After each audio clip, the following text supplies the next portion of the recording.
Hello dears, welcome to my YouTube channel. आज हम भूगोल के कुछ महत्वपूर्ण प्रश्न देखेंगे जो बहुत ज़्यादा इम्पोर्टेंट होते हैं कंपटीशन एग्ज़ाम के लिए। और सबसे पहले हम देखते हैं सौरमंडल में पृथ्वी। मतलब कि अगर हम आपको चार ऑप्शन दे दें और पूछें कि इनमें से खगोलीय पिंड कौन से हैं। पहला ऑप्शन सूर्य, सेकंड चंद्रमा एंड पृथ्वी और उल्का पिंड। इन चारों ऑप्शंस में से आप बताएंगे कि खगोलीय पिंड कौन से हैं। तो आप सोचिए कि इनमें से खगोलीय पिंड कौन से हो सकते हैं। अब यहाँ हम देखते हैं कि यहाँ पे चारों ऑप्शंस जो हैं हमारे खगोलीय पिंड में आते हैं। सूर्य भी खगोलीय पिंड है, चंद्रमा भी है, पृथ्वी भी है और उल्का पिंड भी है। अब इसका रीज़न क्या है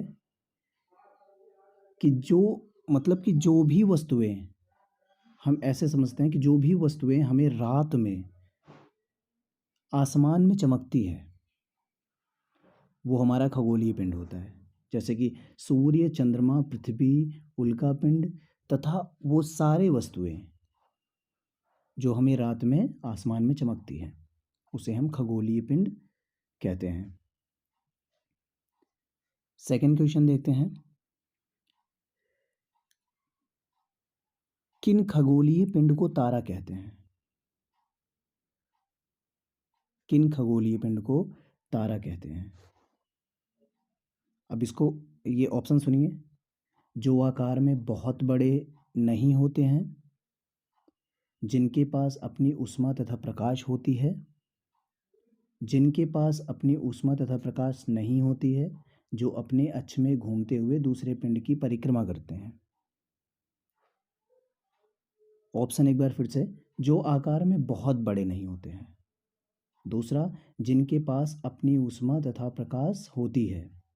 तीसरा, जिनके पास अपनी ऊष्मा तथा प्रकाश नहीं होती। चौथा, जो अपने अक्ष में घूमते हुए दूसरे पिंड की परिक्रमा करते हैं। तो इसका आंसर क्या होगा? जिनके पास अपनी ऊष्मा तथा प्रकाश होता है। अब ये क्यों है? इनके पास अपनी ऊष्मा तथा प्रकाश होता है जिनको वो बड़ी मात्रा में उत्सर्जित करते हैं। मतलब क्या हुआ कि कुछ खगोलीय पिंड बड़े आकार वाले तथा गर्म होते हैं। ये गैसों से बने होते हैं और इनके पास अपनी ऊष्मा तथा प्रकाश भी होता है जिनको वो बड़ी मात्रा में उत्सर्जित करते हैं। इन खगोलीय पिंडों को तारा कहते हैं। मतलब कि जो भी ये खगोलीय पिंड होते हैं उनको तारा कहते हैं।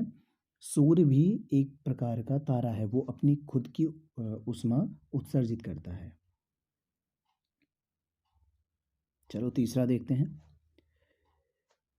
तारों के विभिन्न समूहों के द्वारा बनाई गई विविध आकृतियां क्या कहलाती हैं। तारों के विभिन्न समूहों के द्वारा बनी गई जो आकृति होती है उसे हम क्या कहते हैं।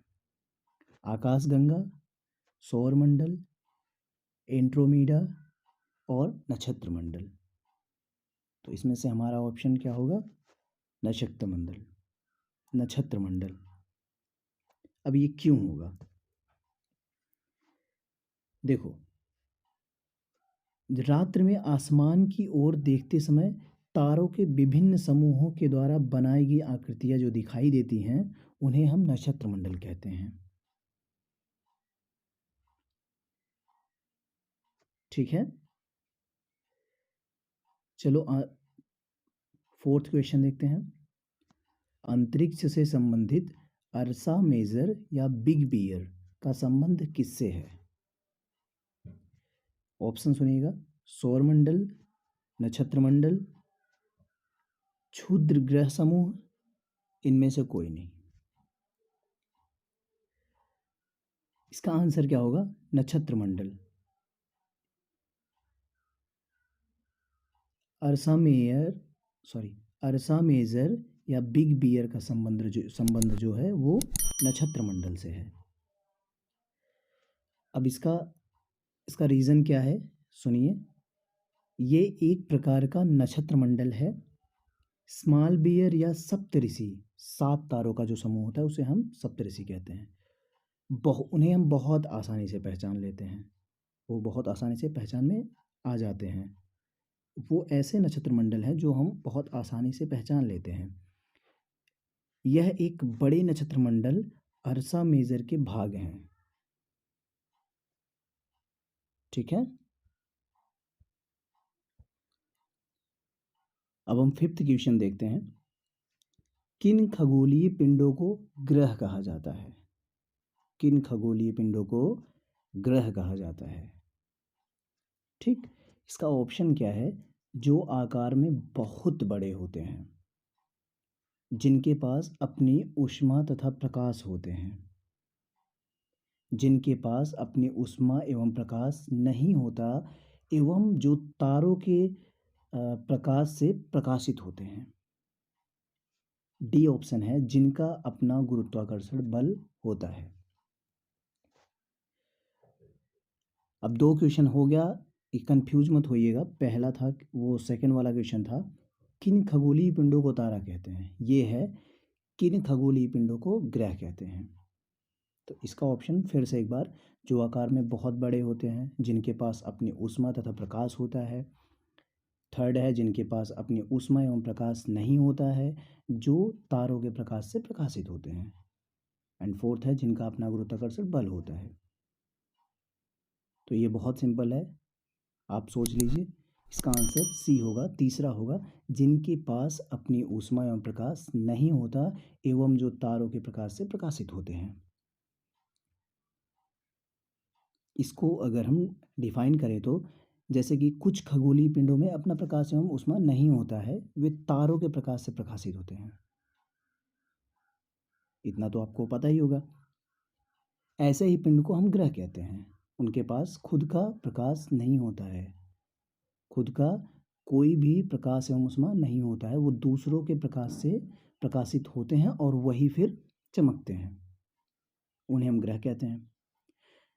जिसे हम इंग्लिश में अगर देखें तो प्लैनेट कहते हैं, और इसे ग्रीक भाषा में प्लैनेटाई से बनाया गया है, जिसका अर्थ होता है परिभ्रमक, अर्थात चारों ओर घूमने वाला। तो इसी को हम ग्रह कहते हैं। ऐसे ही खगोलीय पिंडों को ग्रह कहते हैं, जिनके पास अपनी ऊष्मा एवं प्रकाश नहीं होता है, वो तारों के प्रकाश से प्रकाशित होकर चमकते हैं। और अभी तक आपने चैनल को सब्सक्राइब नहीं किया तो सब्सक्राइब कर लें और घंटी को बजा लें, ताकि हमारी अगली आने वाली वीडियो का नोटिफिकेशन आपको आसानी से मिलती रहे। और वीडियो को लाइक करना ना भूलें। Thank you so much.